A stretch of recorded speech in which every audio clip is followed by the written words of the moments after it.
the fact that the airplane was built first in '49 and it's still flying operationally today is astonishing, really, and a great credit to the engineers and the designers. And remembering also that it has been operational right through its life. Some mark or other of Canberra has been flying operationally for all those years. The English electric Canberra, Britain's first jet bomber, was designed in the mid-1940s by W.E.W. Teddy Petter. Her powerful engines, clean lines and high-quality flying controls made her more than a match for any contemporary fighter aircraft. The Canberra set over 19 speed and 3 altitude records and was used by 16 countries around the world. Designed from the outset as a high-altitude, nuclear-capable medium bomber, her large internal bomb bay was a major feature.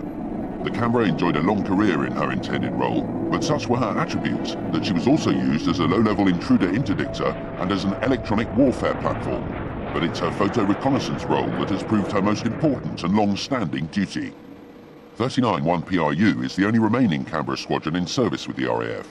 With the capability of both military and civil aerial surveys and surveillance, and tactical and strategic wartime reconnaissance, the squadron is constantly in demand all over the world.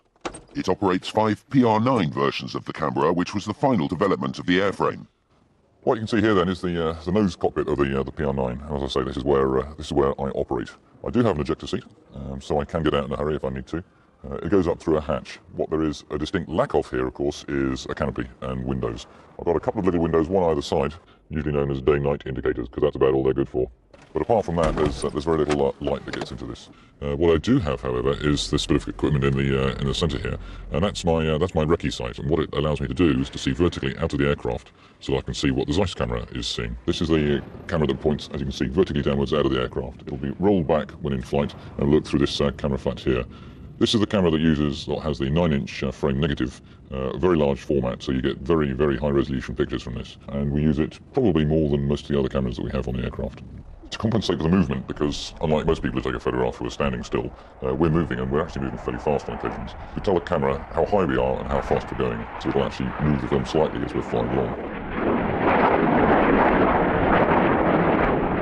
We have the capability to fly quite a long way, take imagery and come back without the need for a tanker. And even the Americans have agreed that high level, this airframe is a very, very stable platform for electro-optical imagery, which we do, and they've been very impressed with the results that we get from this airplane. The electro-optical camera, or sensor as it's known, was originally designed for the U-2 spy plane. They offered us one in the mid-90s because they were running out of U-2 pilots and aircraft and wanted somebody to help. We took up the offer, and we had one installed on the Canberra as a trial fit. It was so successful that in fact now the images that we collect, the Americans admit, are better than the images they collect from the U-2. This impressive sensor has a mirror lens system with a massive focal length of 12 feet. It can provide detailed imagery from over 50 miles away. Equally impressive is the state-of-the-art navigation equipment needed to operate the sensor.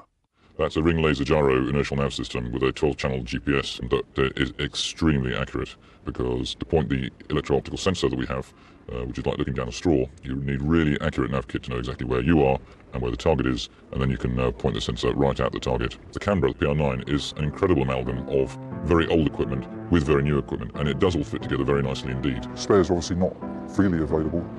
As we get into our 50th year of operating the aircraft, some of the stuff coming up has been in packaging for 40 or 50 years itself. Fortunately, the Brunel build that they have has meant that they've been fairly bulletproof, and that's why we're still here. It's the fact that the aircraft is very robust, it's very good at the job it does, and it's able to be repaired. Other marks have been and gone. Other aircraft have tried to do the same job, and they just cannot get the imagery sharpness that we can achieve. What we've got here are a couple of images that were taken fairly recently in London, and I'm sure most people can recognise exactly where they are.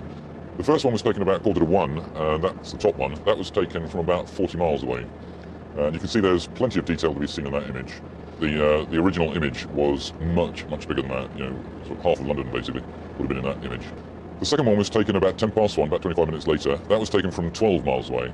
And clearly there's an awful lot of stuff to be seen there, and it's more than enough for the likes of Dave here as the image analysts to bring out all sorts of intelligence just from that one image. A lot of the time we're working out in conditions where there isn't much haze, there's no cloud, it's hot and it's dry, without going into too much detail.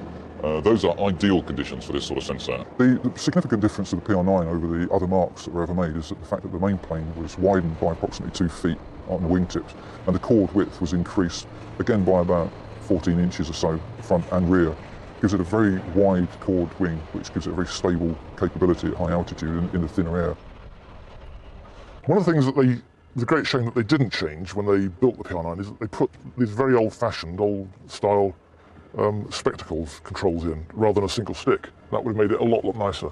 I would have been able to see all the instruments as well. Compared with a modern aeroplane, certainly the pilot of a modern aeroplane would find this a bit of an ergonomic nightmare because the instruments are not laid out in a particularly convenient method or pattern for scanning them when you're flying on instruments.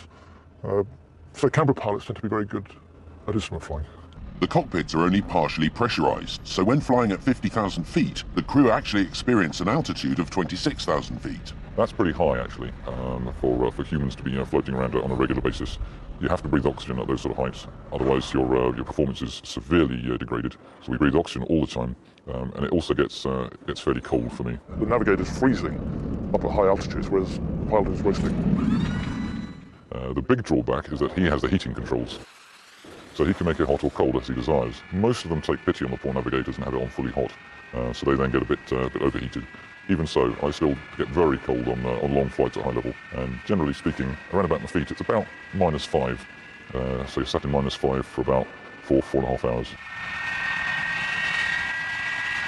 To give you some idea of the PR9 in relation to what's in service now, the PR9 engines, which are derived from the Lightning fighter engines, but without the reheat, deliver somewhere just in the region of 11,200 odd pounds of thrust dry.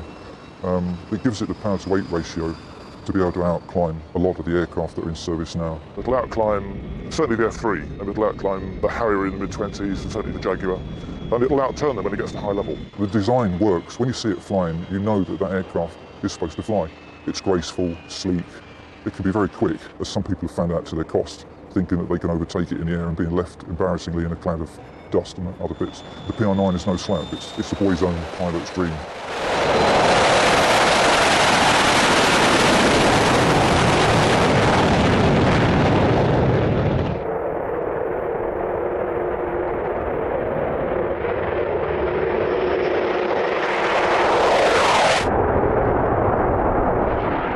The higher speeds, our turning performance isn't quite so good, but at low speed, between maybe 250 to 300 knots, we can perform very, very effectively against, or we could, against aeroplanes such as the Lightning, the Phantom, the Buccaneer. They would all have trouble staying with the Canberra slow turning flight. They would never stay with it. If an experienced fighter pilot engaging a Canberra at low speed, he would just get out of it because he'd just end up in a turning circle and he wouldn't win. He'd just run out of fuel. So the aeroplane has an advantage there, but of course you still end up sitting in the same part of the sky, so all he has to do is fly away and then take a long shot at you. So you don't actually achieve anything apart from proving you can't get right at your backside. March 2006 is the end date for us as an operational aircraft. Things that we'll lose then are, well, basically for a while, everything that we've got. There are plans or suggestions to put the EO, the electro-optic, into other platforms, but what will go, and currently will never be replaced, is the wet film. It is old technology, it's been around for many, many years, but it still does have a place. In my mind, it still has a place, and it has a utility, a great utility, which the electro-optic side of stuff doesn't really replace on a one-for-one basis. I should be very sad to see the aircraft go. I've got over 20 years of blood, sweat and toil into the aircraft. 3, 4 o'clock in the morning trying to get them on the programme for the next day. So to see something disappear that I put so much time and effort into, yes, it's going to be very emotional. They are family. I suppose if you're looking for a replacement for a Canberra, then the only other airplane that could replace it is a Canberra. That is a fact. There is nothing else at the moment that can do the job we do.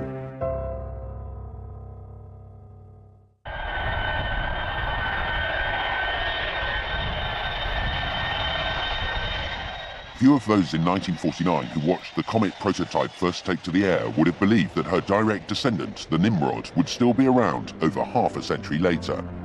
The Nimrod MR1 entered service with the RAF in 1969, and incredible as it may seem, the upgraded MR2 version is still the only jet-powered maritime patrol aircraft in the world. Today, work is well underway on its replacement, and guess what? It's another Nimrod. Although with new systems, engines and a longer wing, the MRA4 will still share that distinctive Nimrod fuselage. People think traditionally of the Nimrod doing ASW, anti-submarine warfare, and search and rescue based out of Kinloss, but now we work around the world in support of just about any unit you can mention. Any operation that runs, a Nimrod is there in the background supporting that operation and directing some of those operations. An integral part of the Nimrod's success is its crew of 12, and if you're wondering where they all sit, well, this MOT film gives a pretty clear idea. A brief look inside the cabin reveals where the team operate. The sonar buoy racks, the galley, the ESM and MAD station, the search water radar, the three-man sonics team, the air electronics officer, tactical and routine navigator, the communications console, the beam lookouts, and finally the flight deck with air engineer, pilot and co-pilot. Although it has a maximum altitude of 44,000 feet, much of its work takes place at low level, and with an unrefueled endurance of around 10 hours, plus the ability to be refueled in flight, missions can be both long and varied. Okay, just scrambling in. As you can see, it's an absolute monster of a bomb bay. To give you some idea of the scale, I'm 6'3", and I can nearly stand upright. Just working the way down the back. Here I am just halfway down. I'm just sat next to the air sea rescue apparatus, which is a dinghy and a couple of rescue packs. We carry these all the time in case we come across someone in trouble over the sea. And the bomb bay continues back down. In here we can easily fit 9 torpedoes, a couple of harpoon, 1,000-pound bomb. If we were allowed to, we could go out with this aircraft and win the war. One of the great things about the Nimrod, although we tend to sort of perhaps knock it slightly because it's getting quite old now, it's good solid 50s technology. If you go in a modern airliner, there's slats and flaps popping out all over the place, there are high lift wings and all that. This is a good old-fashioned wing. It's just solid, it's stable, it's simple, it's under your control, it's very stable, which is the key thing at low level, and bear in mind we do spend a lot of time at low level over the sea, 200 feet in fairly bad weather sometimes, and what you need there is a stable platform from which you can operate your sensors and from which you can launch weapons. So you know that when you release the weapon, it's going to come off in the same way each time, leave the airframe cleanly, and give you a good result. 13 miles to run, making my selections.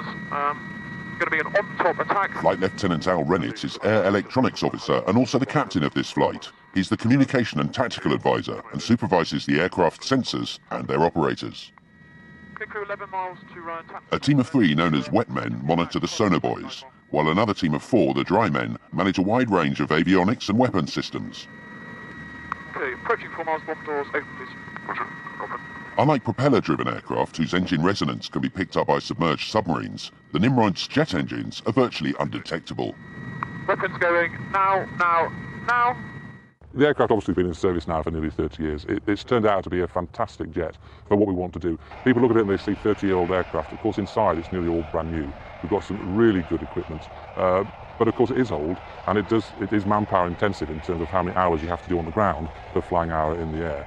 And it's a massive team effort across the whole of the station, both at home and when you're deployed, between the air crew and the ground crew. And anybody who's telling the story of the Nimrod has to bear in mind the effort that is put in by the ground crew to keep that aircraft flying. The aircraft itself is a wonderful beast to work on because most of the faults are known about, we know where the problem is, we know how to fix it. However, when we start to actually go into the fix, we realise that a 20-minute actual replacement turns into anything up to 12 hours worth of work. Well, obviously building from the knowledge of the Comet, when they actually built the Nimrod itself, all of the fatigue problems had all been resolved. So we started off with an extremely strong and capable platform. I'm actually extremely grateful for the knowledge and the expertise that was input into this aircraft way back then by these people who'd just been through the war. The safety factors that were inherently built into this aircraft are far in excess of what would have been built today. That has been very much to our benefit because at this age, she still is an extremely strong and very capable aircraft. The aircraft is a pleasure to fly, it really is. I mean, we don't have any of the Gucci new kit that a modern airplane's got. We've still got old dials, as you can see here, which does give it a certain feel about flying it, which is fantastic. You've got to sort of keep your wits about you for I guess the whole trip, but I mean, you don't have to be He-Man to fly it. It's not that bad, but it does take a bit out of you. It's an airliner-sized aircraft, which we get the chance to turn it to 60 degrees on your bank, pull a couple of G, and actually have some fun with it as well. Obviously, the guys down the back don't find the same feeling as us sometimes, so they don't get the windows to actually adjust. But certainly from our point of view, it's a very good fun aircraft to fly at low level, at the maximum that we can push the aircraft. It handles it very well. I mean, it's very responsive as well. It's not difficult really to fly at a low level, is it? It's quite easy to push it around. It'll take quite a bit of abuse really. We built 2G, and that's the normal limiting G of the aircraft. That can feel quite a lot for not so much us sitting strapped at the front, but bear in mind we have a crew down the back who are sometimes walking around, who've got a job to do themselves. Especially if you see the guys loading the buoys and the ordnance as well. Yeah. And then suddenly they become twice the weight that they are, and they're trying to ship them around. They're actually quite a weight already. So it's hard work for those guys as well. So we have to, as best we can, remember that they're doing the job that they've got to do, But the same again is we have to get the aircraft over a certain point at the right time, and that may require us to be pulling the aircraft around that little bit more than normal. The Nimrod, I'm not saying it's a laugh flying in bad weather, but it's good compared to other platforms, and it's doable, and it keeps the crew not so tired. It's a very important feature that you don't exhaust the crew. If you're being sick all the time, if you're fighting the aircraft all the time, it becomes very wearing over 8 hours over the sea. It's difficult to talk about an aircraft like this which will go out of service in a few years' time without getting emotional, really. And one of the sad things is, really, I think, of the story of the Nimrod is there's many tasks that we go out and do that we don't publicise, that we can't publicise, that really do make a difference in military operations. And the message I would really like to get over is how successful the Nimrod is in those operations, and the big range of offensive operations that the Nimrod now gets involved in. One aspect of the Nimrod's work we do sometimes hear about is its vital search and rescue role. For me personally, it's been a very great part of my life within the Royal Air Force, and to me there is no substitute. We have a Nimrod on 60-minute standby, 24 hours a day, 365 days a year. The United Kingdom's search and rescue region is almost 1 million square miles in size, and the furthest corner, the southwest corner from Kinloss, is 1,200 miles away. So from Scramble, with them on an hour's readiness every day, and we can get to any point in our search and rescue region within 4 hours normally. I think she's a lovely aircraft. She's got a character all of her own. She's not quite an ugly duckling, but I think she's a swan in disguise. To me, she's a bit like a classic sports car in that she takes a bit of looking after, and she does need a lot of fettling on occasions. However, when you actually need to use her, she really does the business, and she does look good. I've thoroughly enjoyed operating this aircraft as a flight engineer, and I don't think any other aircraft would be quite the same. The Nimrod has character, it has some personality. I certainly wanted to fly the Nimrod from very early on in my career. There are no other platforms like it in the world. The fact it's been so successful, the fact that after 30 years we are still going out and beating other countries in terms of results, I think speaks volumes for the aircraft. It is the platform of choice for a lot of operations. We find when we go overseas and work with other countries, for example, they often will be asking for the Nimrod in preference to other platforms. It'd be great to go back in time to the designers of the Nimrod. All those years ago, they can't have had any idea of how successful this platform was going to be. It's survived 30-something years in service, which is an achievement for any aircraft. And I think the fact that it's been so successful over that period of time, and that we're still operating it, and it's still as successful now, I think is a tribute to everybody who worked on it. And it'd be great to go back and give them some idea of what a successful programme they were going to be working on. As long as we're on an island, we're always going to need a maritime patrol force, so the Nimrod surely has a future.